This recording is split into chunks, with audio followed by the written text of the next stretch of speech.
Okay, so welcome everyone to our webinar. I'm really excited about today because I think this topic has been really um, coming up quite a bit with a lot of folks I know around social media and how do you do social media marketing.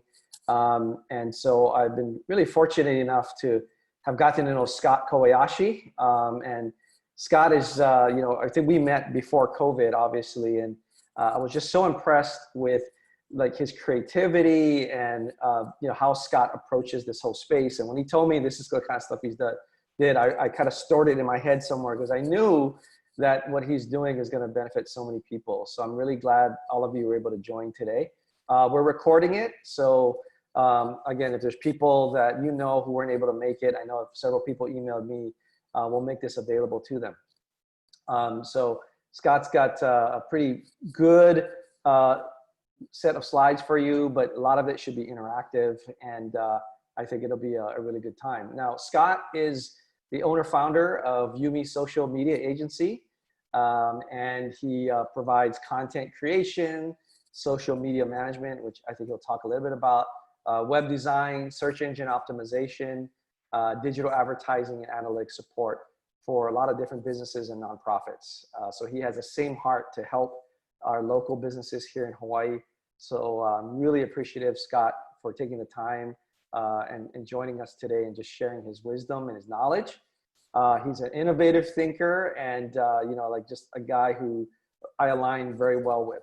So it's really been a pleasure to get to know Scott, and thanks for making the time. So Scott, please go ahead, take it away. Awesome. Thank you, David. Yeah, it's my privilege to be with you guys. Just a little bit more about myself. Yeah, I'm born and raised here in Hawaii. And I'm just really for Hawaii and the building of our just the building of our economy and the small businesses. My dad is a small business owner. We've come from a line of small businesses here locally. And yeah, that's just my heart to kind of just provide insight and wisdom in this area. And obviously because of COVID and the whole shutdowns and our laws and whatnot, things have changed a lot more. And really it's put an emphasis on this need for social media. And so I want to just do a little presentation today. And if there's any questions, I just want to engage and talk with you guys about what is going on, because you guys are the hands and feet. You guys are the ones operating the local businesses, the storefronts. And I want to know how, what you guys are doing as well. So I'm going to share screen and we're going to begin the presentation. All right. Okay, so can you guys hear me? All good? Awesome. So let's see. I titled this presentation, How to Stand Out in an Overcrowded World. We've heard, obviously, yeah, social media is something you need to have. There's so many different companies popping up. There's so many opportunities. You hear from one friend, hey, you should do this. It's working. Okay, let me try it. And it doesn't work for you. And then you hear from another friend, hey, this is killing it. Yeah, awesome. So I'm not going to provide the clearest answers because that takes a lot of time and really looking into your business. But I want to give an overview of kind of what it means. What's the social media marketing landscape for the digital community, but also the community of Hawaii as well. Okay. So before another thing, before I go to my next slide. So I work very closely with a nonprofit, and they have multiple locations across the country.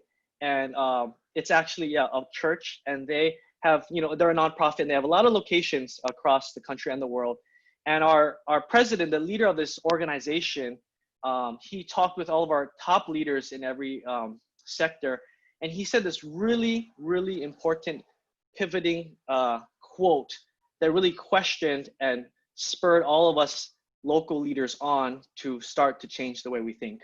And the quote that he said was, instead of thinking that you're a local business with an online presence, begin to think that you're an online business with a local presence. I'll say that one more time. You're no longer a local business with an online presence, but an online business with a local presence. And when he said that, it took like more than just a few minutes, but hours and days to settle. What does that mean if you're if you once were a local business with an online presence, which a lot of companies do? It's like, I need an online presence because it'll help. But really shifting your thinking to being, wow, there's a whole entire world online, and I need to shift the way I think, shift the way I invest my time and my money, so that I can engage this community. And more than ever, COVID has proven that people are online, people are at home, people are having meetings. So it's really just exposed the opportunity that's there. And I really wanted to start off with that because this whole presentation is to really shift the way you think on social media and having an online presence, all right?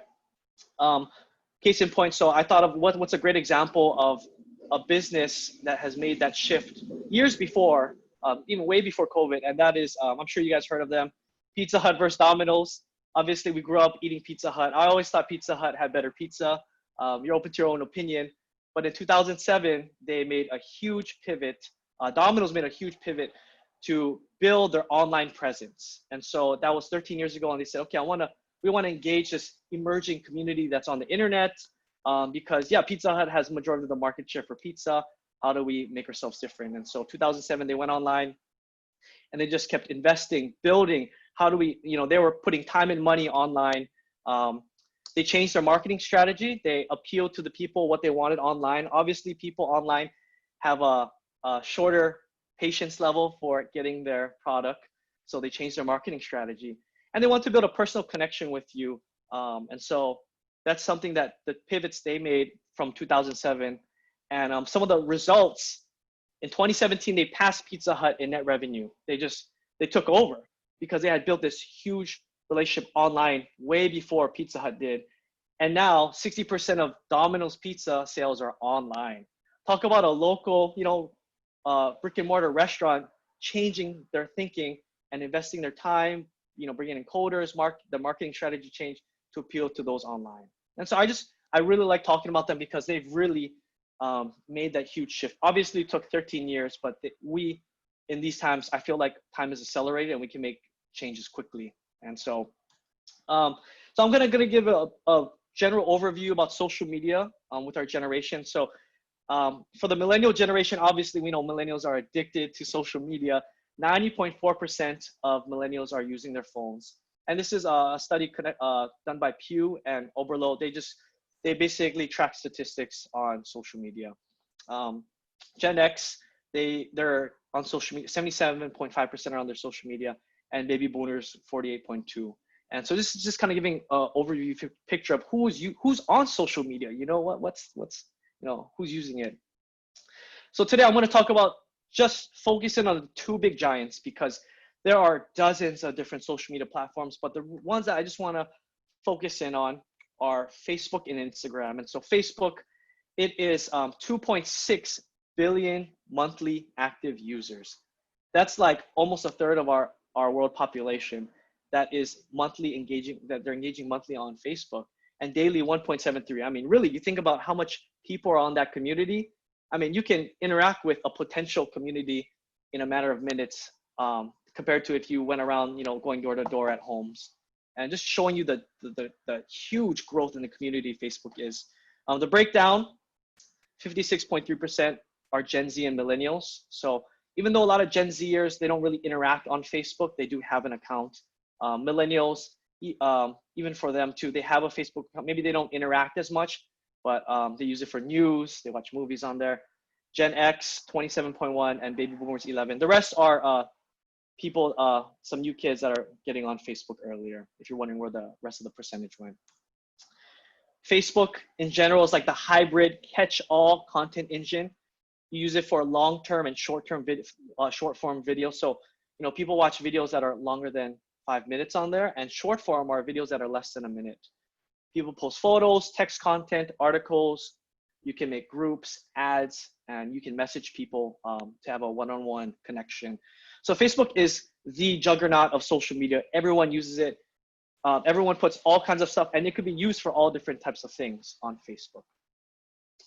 And Facebook's younger brother, Facebook now owns Instagram, Instagram, which has 1 billion monthly active users, and more than 500 million of them use the platform every day. And this is Facebook saw the opportunity.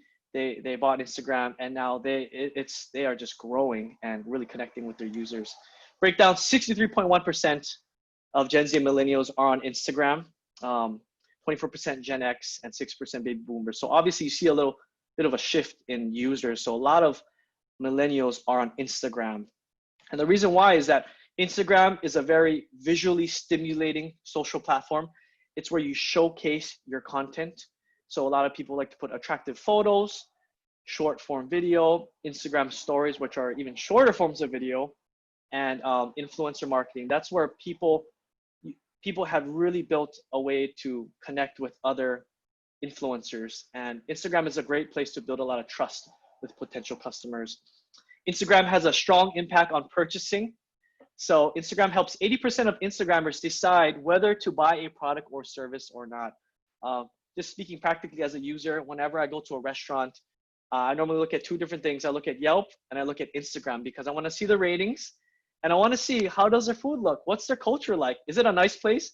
Could I take a great picture there of my food? I mean, that's really, I'm just talking generally of millennial customers, but that's kind of what Instagram does. It really helps you build a strong personal connection with the user through aesthetically pleasing photos and videos. Brands are more social than ever. That's my point.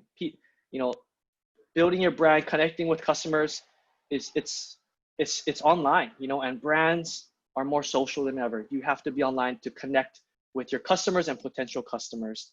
And so I kind of wanted to just kind of ask 3 questions. Now that maybe you're just thinking, okay, maybe you're right, Scott. Maybe I should invest more time and money to building my online platform. And so these are 3 questions to kind of help guide you. Okay, I think you're right. What do I do next? And this is what I normally talk to. I ask these questions to clients and just people that I consult, and just ask them like, okay, you believe this, yeah, you want to build your online platform. So let's narrow it down. So the first one is, why are you using social media? What is like your bottom line or your main goal? Is it traffic? Is it sales? Is it communication? For me, like for a restaurant, obviously it's like, yeah, I want to increase my revenue, and I want to be able to, make sales, have more people come to the door. And so just being really specific about that, because for different businesses, it's another, there might be a more different bottom line. I work at another company and they contracted us and they're like, oh, we don't want any sales. We just want good PR. We just want to look good so we get good funding. And so that's their bottom line. It's just to look good. And really focusing on why are you using social media? Is it just because someone told you so, or you really know why you're using it and what is your bottom line? For nonprofits, same thing. They're not looking to really raise funds on social media, but really to create an emotional connection with those who are following. So when I manage one for a nonprofit, we really want that heart-to-heart connection with the people following the brand. And so I asked them, why are you using social media? Why do you want to go on Instagram? Next one is, who is your target audience? Is it repeat customers? Is it potential customers? Or is it both? It could be a combination. Really studying and listening and tracking your audience. Where does your audience engage most? If you have, and you guys, you know your business demographics. Maybe you say like, okay, yeah, a lot of our customers are millennials, 60% are millennials, and these are what they like. Study them really well so that you know how to go to the next point, which is how do we reach them, right? And yeah, knowing what does your audience want? What are they looking for? Are they looking for just an experience? Do they want good tasting food? Do they want a cause to believe in? Are they just looking for information? So really studying your audience and honing in on that as well. That's part of the reason why I put those statistics earlier too, so you know who you want to target. And last, how will you develop a strategy for this? This is where you build a plan of action. You understand, okay, like, yeah, I know why, I know my bottom line. And then from there, you can kind of figure out, this is where I help with people, what platforms work best. Obviously, you can tell if you're working with millennials, you need Instagram because you saw the demographics. A lot of Instagram, millennials and even future potential customers, Gen Z, they're all on Instagram, brand recognition. They're looking for these things. You need to create a database of digital content. Once you understand your target audience very well and you study them and you listen to them, then you're able to provide the right kind of content. Maybe for a restaurant, they want to be pleasured by a picture of a good tasting meal. For a nonprofit, it's like, oh, I want to know where my donations are going, so I know that I did a good thing. Really creating, and maybe that might be in a video form. Maybe it's a recap video of an event, or a testimony of of what a nonprofit did. So really, yeah, that's where you can create your content based off of who and why, and then basically executing it, delivering it to your audience, figuring all those pieces out, and then applying that to connect with those people. And these are just really general questions, but I really wanted to funnel it in because it's super important. I've worked with like restaurants and other businesses that, you know, they would ask, oh yeah, they've told me like, we don't know why, but we need social media, so come on board. And it's really a process of working with them, like, okay, like, well, what's, you know, asking them these questions to kind of hold it in and really see the importance of being online. And so I'm just going to share some personal tips that I practically use for the companies that we manage, or even my personal projects that I have to help the community or my brand or whatnot. And these are just really practical, down to earth things that I do. First one, create valuable content.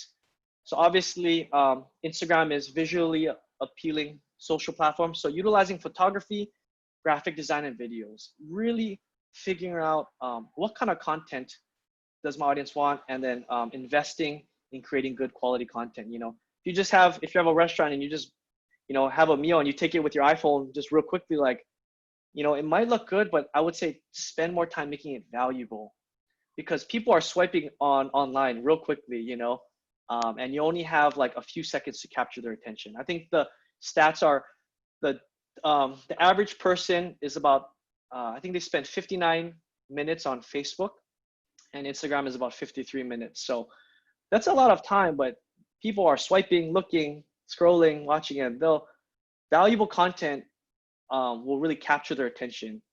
And that comes from studying your audience and knowing what they need and want.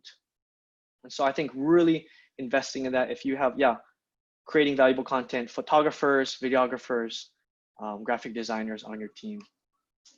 2, engage. It is now a whole new landscape. People are spending most of their time online. But it was so funny, I was polling some of my millennial friends, and on your iPhone, there's a screen time function, right? And it shows like how much time are you spending on your phone. And it was so funny. So I asked them, are you spending more time online? And for the most part, 8 out of 10 said, oh no, I'm spending the same amount. I'm always watching Netflix. I'm always spending hours on social media. And now the other generations are spending more time on. And so I'd say, because your audience is on there, you have to spend time engaging with them. I often tell like businesses like, yeah, you know, it's great to post nice pictures. It's awesome. It looks good, great. But are you talking with them often? Are you talking with customers every day? Are you engaging? Are you liking? Because that's really important, especially if we're painting this landscape of a digital, you know, like a digital business, a digital, you know, presence, instead of having a local one, you know. And practically what that looks like is replying to comments, liking photos, utilizing hashtags. We can go more into depth if you have any questions on this stuff.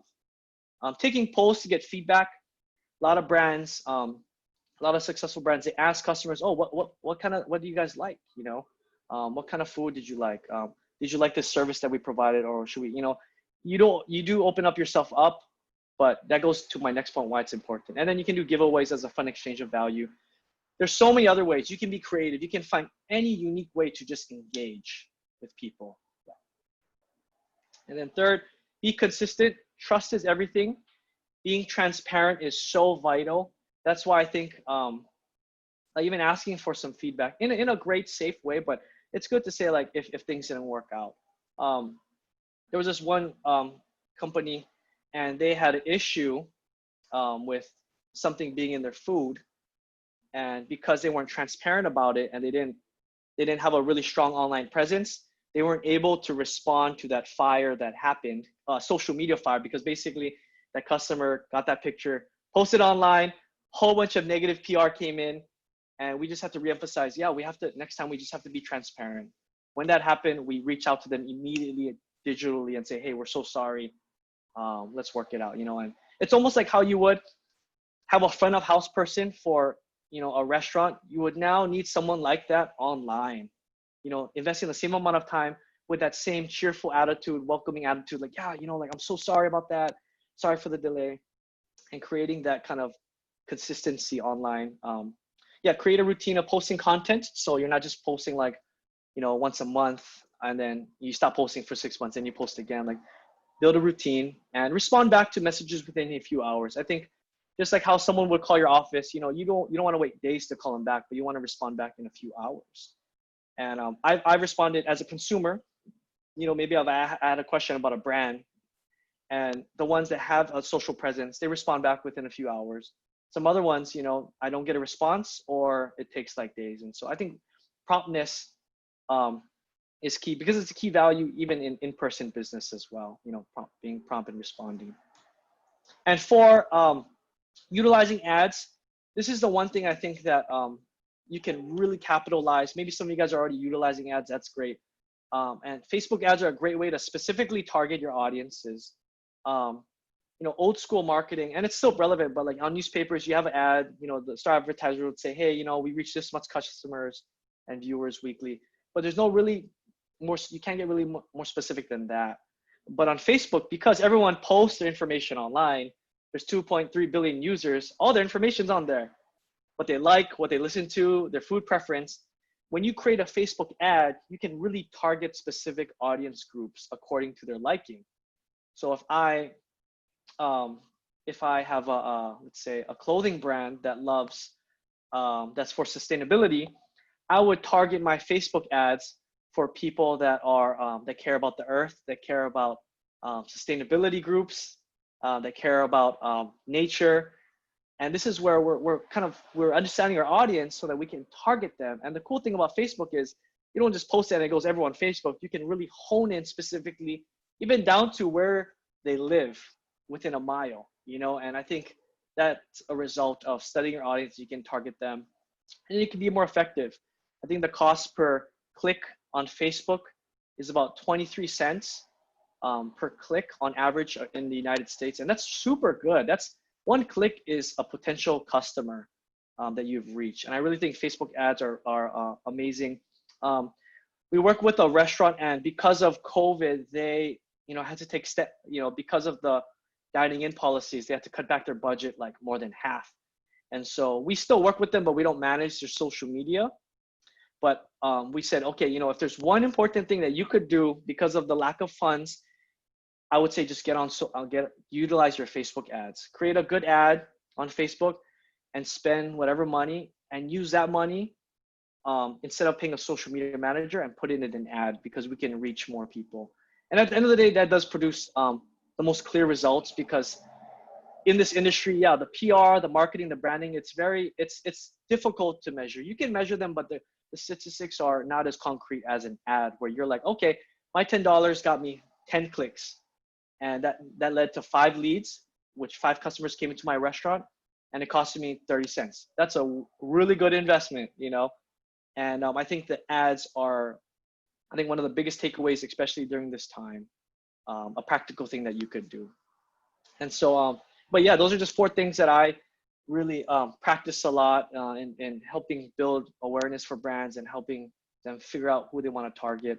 And I have my information on here. If you, because you guys attended this webinar, I want to provide you guys with a free one-time consultation. If you just want to talk story about Scott, this is what we have. I don't know what to do next. I would love to chat with you guys, because my heart is to help.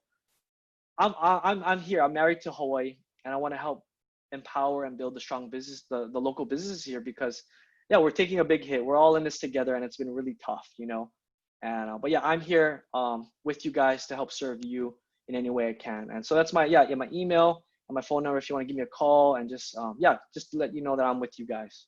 So. Great, Scott. You want to take some questions from people? Or you can send me a chat, or send us a chat, or however you want to do it. Maybe by a show of hands, how many of you guys are on Facebook and Instagram already for your company? Okay, awesome. There are so many questions. There's so many things, so many details in this area, but I'm just open to chat and connect with you guys. Oh, sorry, I have a question. So this is Brian. I'm a mobile application developer, and I run a software engineering. We build iPhone apps and websites. As a company that is selling a service as opposed to selling a consumable good, I struggle with what to show on Instagram because it's not so cool to see a developer sitting in front of a screen with code in front and like building Yeah. an app. And many times we're under non-disclosure agreements with our clients because they don't want other people to know that they outsource the building of their app. So we've built tons of apps and the companies don't let us say, oh, we built that, right? So there's Yeah. nothing to show from we built this top 50 app. There's nothing to show from a software engineer perspective because it's pretty boring, right? I mean, Yeah. Yeah. we're writing code. So like, how do you highlight and use visual storytelling to sell and promote a service that is by its very nature not visual? Yeah, that's a great question. And so yeah, you basically you're building the apps for other people, right? But you yourself are a service providing. Yeah. Correct, correct. I would say like maybe a good one thing that solution would be is like you engage people that are in your same field. For example, like so you're a web designer, correct? And I think there are many aspiring web designers or web programmers out there. And so what I've seen and what I've told other people to do is there a way that you can kind of share just enough content to take people's interests for them to be like, oh, like I like this guy. Okay, like Brian, you know, and because it is an overcrowded market, you know, how does a web designer stick out? And what I've seen like photographers do, because everyone, yeah, there's so many beautiful pictures on Instagram, but the ones that I follow and I know that are getting clients is they're producing content that's helping other photographers out. And so maybe they're not, So yeah. Oh, sorry. yeah, that's a great point. And I actually tried that in the beginning. I've been Yeah. doing it for a while. And what ends up happening, and your experience and your clientele may have a totally different viewpoint, but it ends up where social is selling to peers and not potential clients. So then you become an expert. Like people know, oh, if you want this done, go ask him or go ask her, Yep. because he or she posted a lot of content about, let's just call it like artificial intelligence. Like, oh yeah, they're doing all this cool work on mobile app AI. So if you want mobile app AI, those are the folks. But our circle of influence is other mobile app developers, people that Yeah. actually understand what we're talking about, or like Yeah. you post this super esoteric article on AI optimization, and for the general clientele, it just kind of like they, Yeah. it's not so relevant, and it becomes really relevant to others in the industry, other peers, other software engineers. But that's not who I was hoping to target. Gotcha. Like I want Yeah. to target the business owner that has this need where our services can fulfill that need. But it's hard, like especially on Instagram. And I'm not on Yeah. Facebook, so I raised my hand like that because Yeah. I only use Instagram, not Facebook, and it is a visual, it's a visual product. So I Yeah. struggle with like what to show. I'm kind of tired of building a community of peers as much as I want to reach into the community of clients, right? Yeah. Yeah. And I think that's a great question, and it helps me to kind of navigate even for where you would put your time and money. And I would say like one of the best social platforms would be LinkedIn. That's a Okay, whole nother yeah, building community. The solutions that they add now, before it was just more like, okay, that's your online resume. That's how it was like years ago. But now it's so interactive. Like even now I'm like, wow, people are adding each other every day. yeah, And yeah. and You're now right. they allow you to add photos and content and more of it's a more professional version of those social medias that we talked about today, where I think the lead generation and you can run ads too that are targeted. I would say that would be more, yeah, in what you're saying, you would probably get more results there in building your LinkedIn brand and engaging with people. Um, yeah, I think they have And even then automated bots. Oh, sorry, go. no, your clients, do they have success doing LinkedIn advertising? Yeah, from what, no, because our customers are just more like the people that just, I primarily work with restaurants and travel I and see. some Okay. nonprofits. Yeah. So for Yeah. funding for the nonprofit, LinkedIn has helped, but for the restaurants, it didn't do. It just helped them build more networking for Yeah. I like see. supply and whatever. But because your service is so professional and you're looking for a more like high, people that will pay better money for that. Oh, I would say LinkedIn would be a great place to start investing time, researching that, and getting into some different groups and circles that are willing, because I think those people are way more willing to spend money and call to action on there. Like, hey, I need a web developer immediately. Yeah. Cool. Okay, that makes sense. Thank you. Yeah. Mhm. Hey Scott, what kind of, is there like a minimum budget people should kind of think about when they enter the space of social media? I know it can vary, but let's just say small business owner, Hawaii, consumer oriented, let's say, like what's a number that I should at least kind of have in mind? Yeah, I would say in the what I just shared with the changing your paradigm for the market, I would say if whatever, like half of your marketing budget, whatever that is, should be looking for online advertising, digital building, connecting with people. Just that's more of a specific percentage, I guess, per company. Yeah, I got a private chat message and it says, how do you feel about Yelp? Yeah, that's a great question. Even my dad, he has a driving school. It's Kobe's driving school, and he was like, like I don't want Yelp because I get all kind of people that talk trash, and totally true. There's a lot of people that talk trash, but I was telling him like, Dad, like one, transparency, yeah, that's there, but if we don't create presence there, Yelp has the people can fake who you are and take your online space. And so same with like Facebook. I have like relatives that are like, I don't want to go on Facebook. I don't want to create an account. I'm like, Auntie, you better create one before someone else creates one for you and mimics you, and they share on your behalf, because the policies for that are pretty loose. They're not really concrete, the application process. So even like Facebook, people mimic people all the time, and that's wrong, but it happens. So I would say like, yeah, like it does open it up for greater accountability. There are that percentage of people that are just nasty, but it wouldn't hurt to have presence there so that no one can imitate you or take away from you. So like even, yeah, you don't have to manage it daily. I know one restaurant, they do Yelp ads and they weren't getting good ROI for that. So it's a mix, and it's a play. They do have, I think their ads are pretty good. And they have a great system where if you run like $100 a month, you'll show every time. It'll have a notification when they click on your business, when they look at your thing. But from what I heard, they're like all right with Yelp ads and whatnot. So yeah. Scott, Yeah. Scott, from a time management perspective, right? Yeah. Starting a business or trying to get out of this pandemic, what kind of % of time would you recommend you dedicate when you put a calendar together on this social media side? For the business or just for your marketing team or just in general? Well, most of I would think are small business, so one or two employees. You've got you and then maybe an employee. So what would you recommend the owner dedicate for this? Yeah, I guess in your percentage of time, like I would use almost all your marketing time online. I guess it really does depend where your audience is. Like if you're doing like a travel package for Japan or something like that, right? And it's for it's like a more historical tour, so that kind of narrows it down to like an older age group.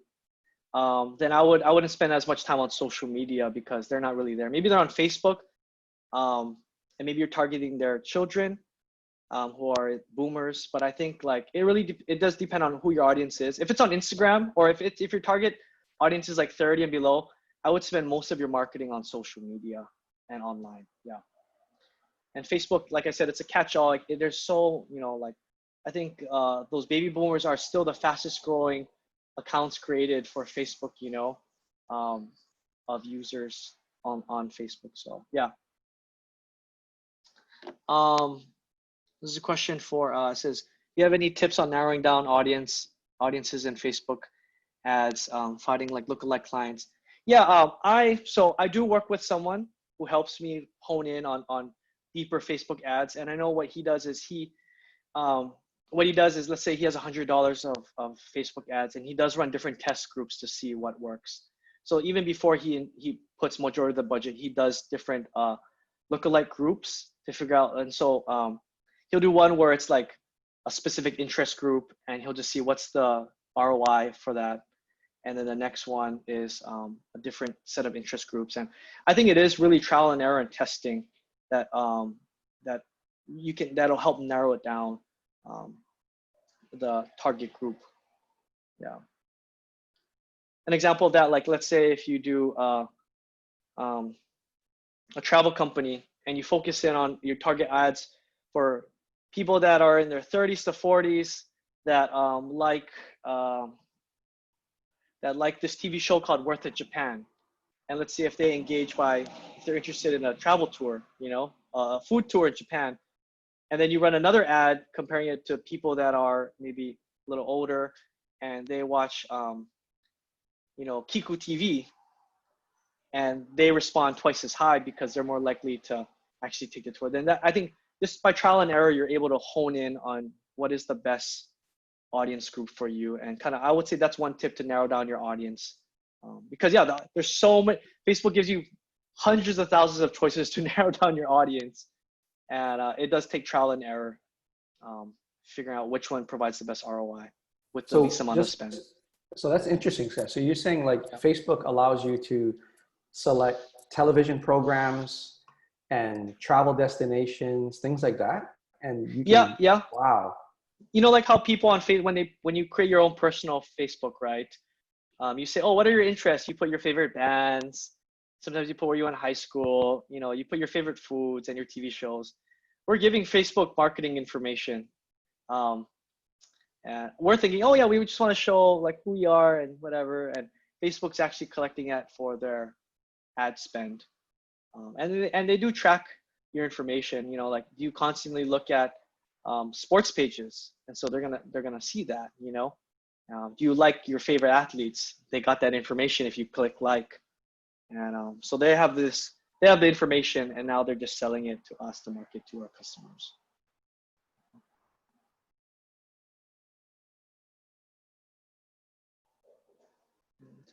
So it says, I have my own brand of kimchi. Oh, that's awesome. And pickled onions. Any tips on getting retail attention through Facebook and IG? Yeah, great place is, getting started, having a place where you can interact with them. So you can start the conversation with people. Like I said, valuable content, finding, if you're just a single business owner, you can use your iPhone, get good at that. Your iPhone is more than enough, to provide really nice content for social media. And I would say, figure out who, maybe you're already selling kimchi from your home or from your local brick and mortar. Maybe kind of figure out who have been your customers, what's the age range, and then really figure out, okay, what do they like? And then from there, kind of creating your content toward that.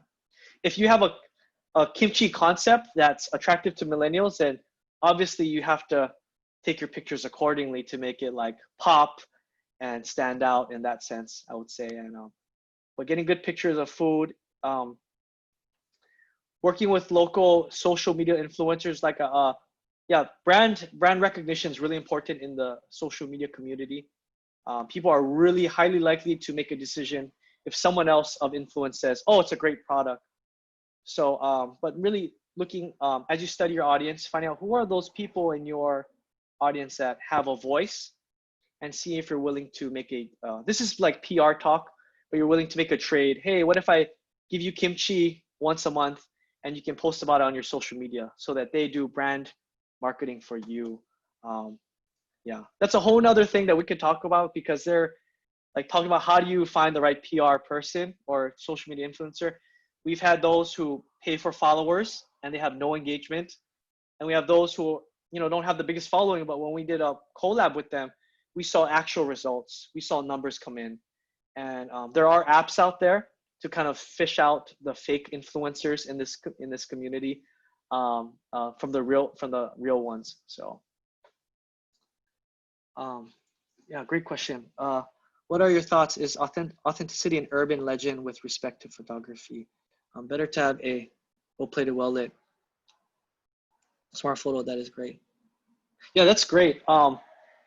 I would say, for Instagram specifically, because it's the most photo-driven one, I would still say the profile, your main pictures that you actually post are your most aesthetically pleasing ones. And the great thing about the Instagram stories is that's the landing pad to build the authenticity. It's kind of like Instagram stories. They copy this function from Snapchat to post temporary 15-second video clips that are filmed in portrait portrait dimensions, and they're only online for 24 hours. So this is kind of where you don't have to really have a professional team, but it's actually giving you your first step into like vlogging and giving people behind the scenes, because people want the authenticity, as well as, something that they want to look good. And so I would say like that, they're both important. If I had to pick one for social media on Instagram, I think that looking good is more important, but then authenticity is just as important on the back end with the stories. And like one of my favorite, they're like a marketing, they're really good, is Asato Family Sherbets. And so I love, the aesthetically pleasing things. I really think they may or may not have professional photographers. I don't know. Some of the photos are like Instagram, but I like the behind the scenes story stuff, of them making it, what goes in. It's like, oh, like I feel like a connection, It's like, oh, this is a cool brand. They're locally driven. They come from this little small store in Chinatown area, and a story. And there's a more than it just tastes good and it looks good, which I agree, but there's a personal connection that they built with their stories. With their Instagram stories. So can you tell us how to engage influencers, how to engage them to talk about your brand? Yeah, that's I went over that broadly. I would say for the sense of PR sense, so like for the like the kimchi example, I would look at, if I had a kimchi company that had really good kimchi and I want to make it, popular, and I want to engage with people, I would look at other influencers that maybe are partnered with, that follow like supermarkets, that follow the restaurant community. In Hawaii, we have a really tight-knit food blogging community, that includes like Frolic Hawaii. And there's a whole bunch of people that I know that they're like, if you have a restaurant opening, you call their group. There's like about a good couple dozen of them. And so those would be like your target people that you want to eventually reach to. I can maybe send you a list of who they are. Like we have a list of like 100 influencers of people that we know what they represent, because they work for food blog. Like their whole job is really post about food. So I would reach out to those guys. You can engage, but you would have to make a trade of money or product. And but you can just engage organically by just liking other people and commenting. I did this really just like this project to help my friends out. It was called it's called Deals Hawaii, and I just thought, okay, you know what? Like, I know not a lot of people are dining out, and so I'm gonna create this Instagram platform as a project to share all the best deals of the 7 main grocery chains on this island, because I don't have time to look through a newspaper. I don't read their weekly ads, but I look at Instagram stories. So I created this little small brand called Hawaii Deals. And from there, I just basically liked all these people's photos that, that, are kind of ideal audience members, that are people that eat at restaurants and like food. And I commented, hey, do you want great deals? Come follow our page. Hey, do you like great deals? You want to save money? Come follow our page. Hey, do you like great deals? Like, let me help you save money. Check out our stories. And in like 1 day, I got like 100 followers organically, just by engaging with people, just saying like, hey, like, are you looking for, help? Let me help you out. That's, I think, what it means practically: commenting, reaching out, talking to another person online, creating a conversation. And I was like, wow, like I just applied that practice of engaging, just talking to people. It's almost like cold calling, but now you're on a digital device saying, hey, you're looking to save money, or hey, have you had the best kimchi ever? Let me give you a fresh sample, or try this one out, and having conversations daily. Yeah. It says, I like, how many photos are one time? but have customers that put in pics with hashtags more authenticity. I like that. Is that a question on hashtags or Anne? Is she here? Yeah, hi. No, just a comment. It was Oh, just a okay. comment. But yeah, Gotcha, no, I yeah. agree. Because I when I see certain companies, wait, sorry, can you hear me?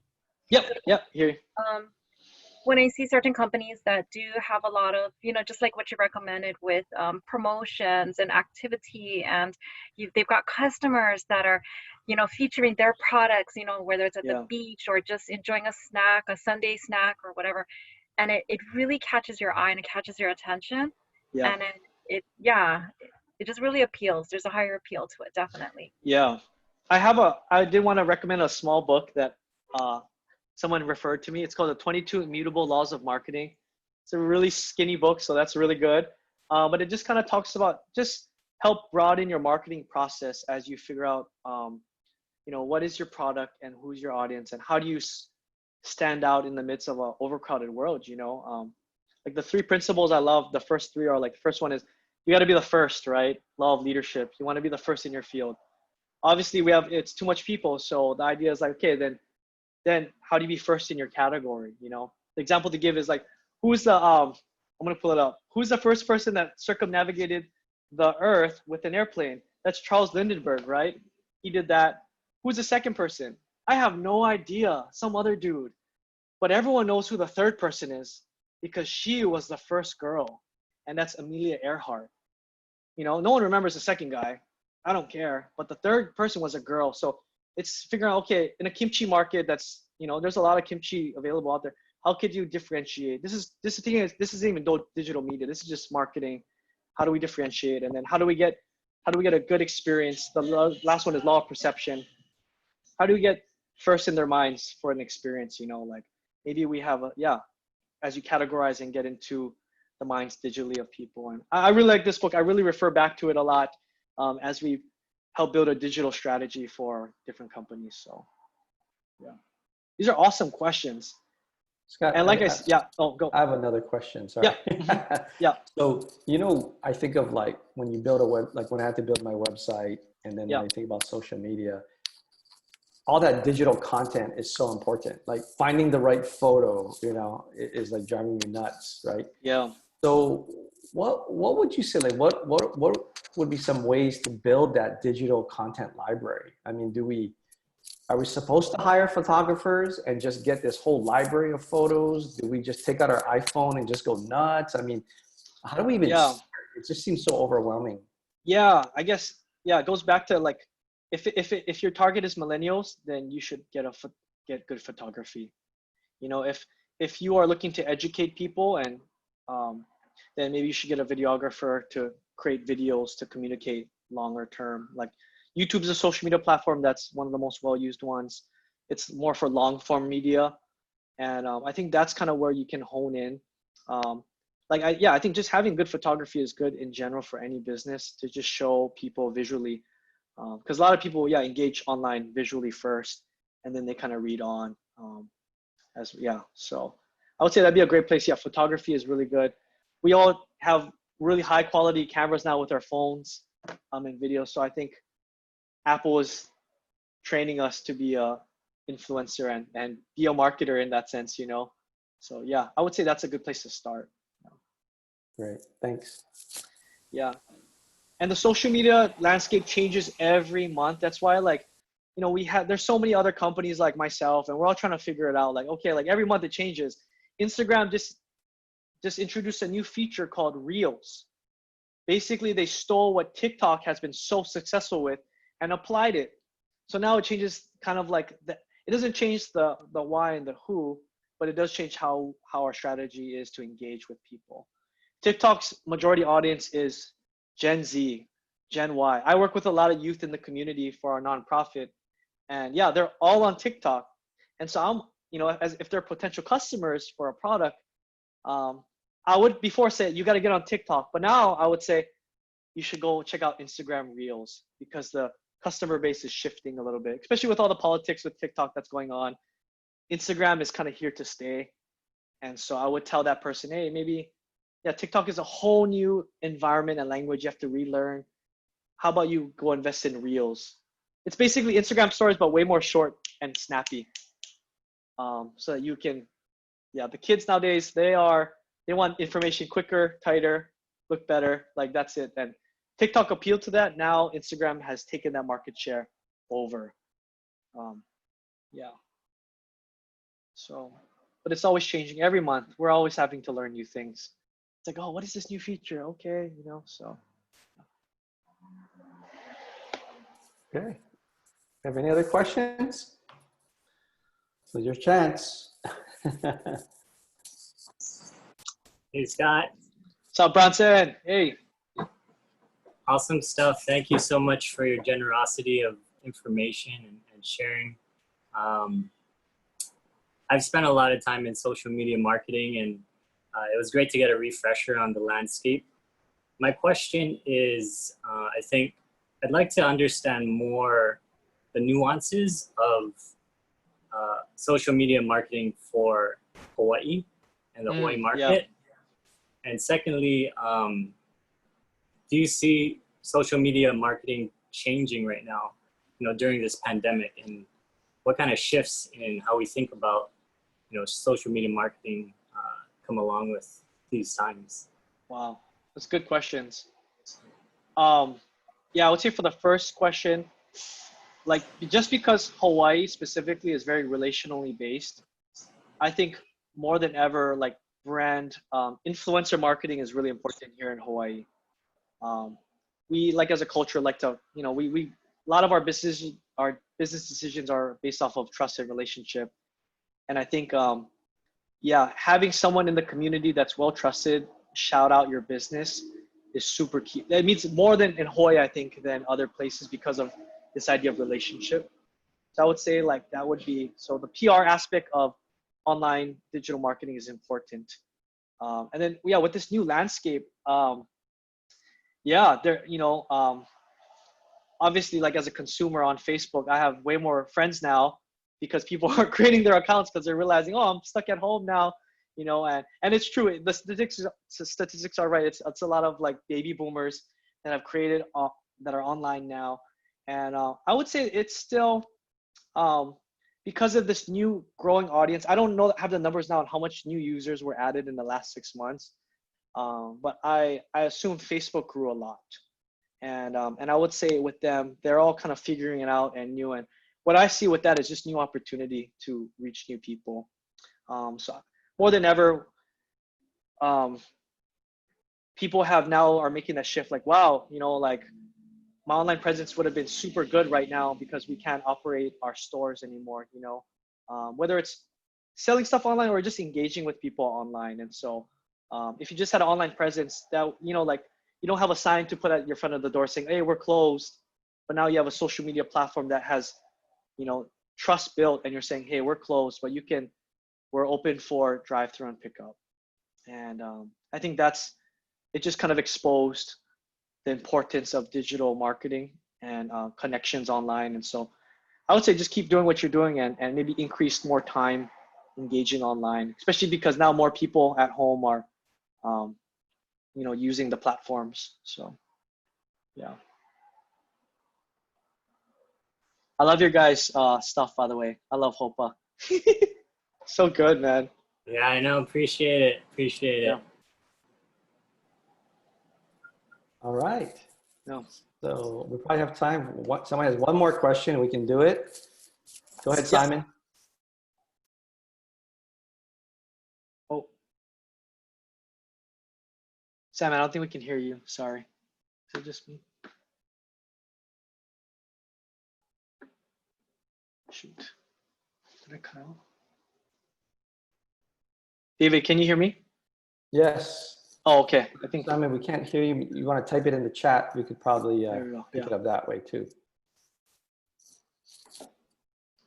There we go.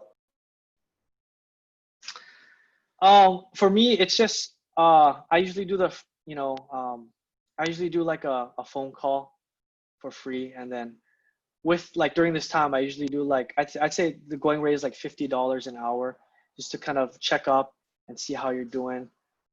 That's what I personally charge, because even right now with one of my clients, we scaled back of us managing, and so I'm just kind of in their monthly consulting, and so that's the rate we settled on. And yeah, we're not, you know, a big company, so I'm learning as we go. Now it's just like, okay, now our whole company has shifted. How do we still support these local businesses online? And yeah, it's true. A lot of my work is just right here, just talking with people like, hey, how's this working? Let's try it this way. Oh, that's a great picture. And just to give some feedback of someone who's just kind of on the front lines, working with these people, engaging with people. I'm just like you guys. I have like a couple projects and brands that I need to engage with people and spread awareness of. So yeah. I think, Scott, one of the things that comes to mind, maybe you and I can take offline too, is if we can maybe come up with a social media startup kit. With X number of fixed hours or whatever, you can get a lot of the business owners up and running. And then they can just kind of figure out if they want to manage it themselves going forward. But just to get people going, I find like there's just this inertia, like you got to get past first. But maybe that's something we could talk about. Yeah, for sure. Yeah. And I appreciate all your questions. I love that. I really want to help you guys out, and we're in this together for Hawaii, you know, and just to support local businesses. And I know these times are really challenging, and it's causing a lot of people to pivot and change direction. And yeah, I just want to open myself up to you guys. If you need feedback for something, if you're like, hey, like, Scott, is this a good picture? Is this good lighting? You know, is this the right way to engage? Like, I'm more than happy to just respond back to you, because yeah, we're all in this together. So thank you. I want to thank Scott Kobayashi very much for his time. Thank you. Yeah, we can either give him a reaction or just do this.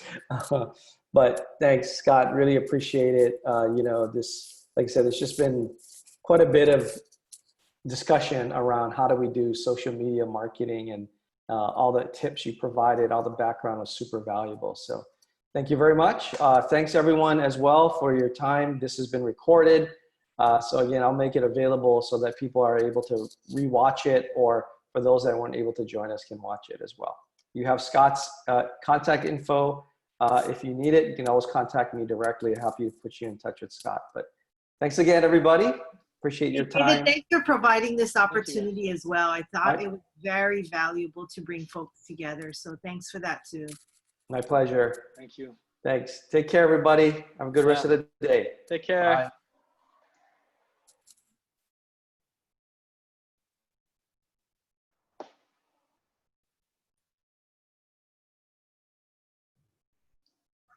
My daughter knows you as Pastor Scotty. Yeah, you look so familiar. Well, how do I know you? You're oh my gosh, wait. Are you Preston's mom? No. Haley. Well, Haley. Oh, no way. Oh my gosh. Did we meet before? Maybe once, yeah. A couple times, yeah, when I dropped her off before the whole COVID thing. So, yeah. That's awesome. At MGMC. Oh. Because I'm like, yeah. Why do you look so familiar? Yeah, I was like, I know her. Oh my gosh. So you're Kaylee's mom, yeah? Yeah. Oh, we're so blessed to have her every Friday, you know, when she jumps on and just to chat. She's so awesome. Oh, I know she's so shy, but thank you. She enjoys it. Yeah. She really enjoys it. I feel bad she goes on late because we're eating. Oh, no worries. Yeah, totally. Yeah. We've just been, just doing stuff online for the Pulse guys and just connecting with them. So. Yeah. And then she's always the only one without social media. I mean, not social media, but a device to play games. Yeah. So I